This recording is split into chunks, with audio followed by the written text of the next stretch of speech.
Petrol এবং ডিজেলের সংকট চলছেই। মুখ্যমন্ত্রী রেলমন্ত্রীর উদ্দেশ্যে এই চিঠি লিখলেও সবাই অপেক্ষায় আছেন কবে জ্বালানি সরবরাহ স্বাভাবিক হয়।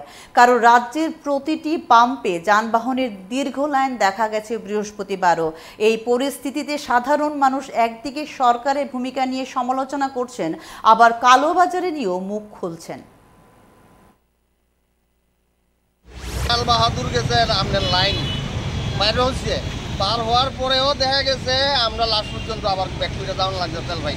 আমাদের কি একটা রুটি রোজগারের ব্যাপার আছে না, এইভাবে আমরা ডেলি এরকমভাবে লস হইতেছে। এটাই আমার মূল কথা, এটা তো এইভাবে চলতে থাকতে পারে না। পত্রিকা পাইছে যে আমরা লাভলিং বেসের রেলের ওয়াগন সে খারাপ হয়ে গেছে, ফলে গুডস ট্রেন পাস দিতে পারতেছে না।